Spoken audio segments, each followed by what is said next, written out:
তোরা ওমর রে চিনস না? এর কি কোনো যোগ্যতা আছে? আবার কেস কি ব্রিয়া? চিনি তো।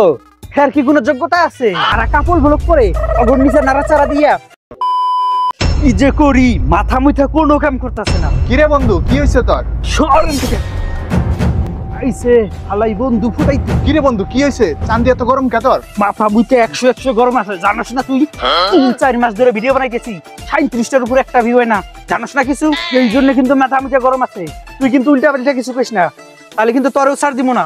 তুই যে ভিডিও করস তোর কি যোগ্যতা আছে? তোর যে 37টা ভিউ হয় এটাই তো তোর কপাল।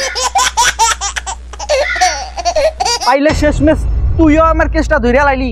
আসলেই বন্ধু, আমার তো কোনো যোগ্যতা নাই, আমার একটু বুদ্ধি দে, কি করলে ভিডিওটা ভাইরাল হবে। তোরে যে জ্ঞান দেমু সেই যোগ্যতাটাও তো আমার মধ্যে নাই। তোর যদি বেশি ভিউ লাগে তাহলে মাইয়া লইয়া কাপল ব্লগ শুরু করে দে, তাহলে দেখবি খালি ভিউ আর ভিউ, এর কোনো কমতি হবে না। মাইয়া নিয়ে ভিডিও বানাইতে যে যোগ্যতাটা লাগে সেটাও তো আমাদের মধ্যে নাই। এই বুদ্ধি ছাড়া অন্য কোনো বুদ্ধি থাকলে এইটা তোরা আমারে দে। আমি যে তোর বুদ্ধি দিব এই যোগ্যতা তো আমার নাই। তাহলে কি অন্য লাইনে যাবি কে তোরা? না বেটা, অন্য লাইনে যেমন যাবো না, নতুন কিছু উপায় বের কর। তাহলে কি করবি এখন? তাইলে কিছু একটা ভাবতে হইব। চল তাহলে ভাই ভাই করি। বুদ্ধি তো মামা একটা পাইয়া গেছি গা। তুই যে কাপল ভ্লগ প্রসঙ্গে কথা বললি না, ওই প্রসঙ্গে কিন্তু বুদ্ধিটা পেয়ে গেছি। কষ্কি মামা, শুন, আমরা যদি খালি লাড়াচাড়া দিতে পারি তাইলে কিন্তু আমাগোর একবারে ভিউর বন্যা ছুটে যাবো গা।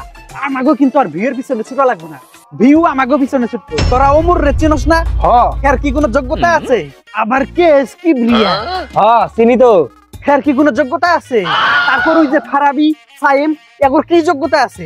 দেখ, ওগোর কিন্তু কোনো যোগ্যতা নাই, তাও কিন্তু লাখ লাখ ভিউ পাইতেছে। কেমনে? আসলেই তো, তাহলে আবার লাখ লাখ ভিউ কেমনে পায়? যারা কাপল ব্লগ করে অগর নিচে নাড়াচাড়া দিয়া ওরা কিন্তু লাখ লাখ ভিউ পাইতেছে কোনো যোগ্যতা ছাড়াই, বুঝলি? তাইলে আমাকে কি করা লাগবো? আমাগো যেহেতু কোনো যোগ্যতা নাই, তাহলে আমাগো কাছে একটাই, কাপল ব্লগারদের নিচে খালি নাড়াচাড়া দেওয়া লাগবে। তাইলে অগর মতো আঙ্গরও তো সেই ভিউ হবো। ওদের যোগ্যতা নাই, এজন্যই তো অন্যের গুয়ের মধ্যে খামচা খামচা ছড়ায় দেয়। আরে আমিও তো বিষয়টা ধরে আলাইছি। ঠিক কথা কইছস, তাইলে কিন্তু তোরাও কেসটা ধরে ফেলাইছস। এই আইডিয়া ছাড়া আমাগো ভাইরাল হওয়ার কিন্তু আর কোনো সিস্টেম নাই। ওরা যেমন রাতারাতি বেরিয়ে হয়ে গেছে গা, অগর নিচে নাড়াচাড়া দিয়ে আমরাও কিন্তু তাড়াতাড়ি বেরিয়ে যেতে পারবো। অগরও যেরকম যোগ্যতা নাই, আঙ্গরও এরকম যোগ্যতা নাই, অগর লাড়াচাড়া দিয়া আমরা বাইরে লয়ে যাবো গা। তাহলে বর্তমান পাবলিক কি চায় সেটা আমরা বুঝে গেছি। শুধু কে কারে বাস দিল এগুলা দেখলে পাবলিক খুশি। ভাই ঠিক কইছেন, আসলে কাউরে ভালো কেউ দেখতে পারে না। এতক্ষণে তুই একটা মনের মতো কথা কইলি। আসলে আমাগো বাঙালি ঘরের ভিতরে যে পেঁয়াজ, এটা আমরা নিজের পেঁয়াজটা নিজেই বুঝতে পারি না। ভালো জিনিসের মূল্যায়ন তো করতেই পারি না, আবার যেটা খারাপ ওইটার মূল্যায়ন ঠিকভাবেই করি। তাইলে এখন থেকে আর ভালো কিছু বানাবো না, যারে তারে নিয়ে সমালোচনা করবো আর খোঁচা দিব। তাইলে বাঙালি আমাকে ভালো খাবো, আমরা সেলিব্রিটি হয়ে যাবো। তাইলে আমরা যখন বাইরে বেরাবো পাবলিক আমাকে ব্যান করব। তাহলে চল শুরু করি। এই ভিডিওটি কাউকে উদ্দেশ্য করে বা কাউকে ছোট করার জন্য কিন্তু তৈরি করা হয়নি। ভিডিওটা কেউ সিরিয়াস ভাবে নেবেন না, আর যদি কেউ সিরিয়াস ভাবে নিয়ে মনে কষ্ট হয়ে থাকে তার জন্য আন্তরিকভাবে দুঃখিত।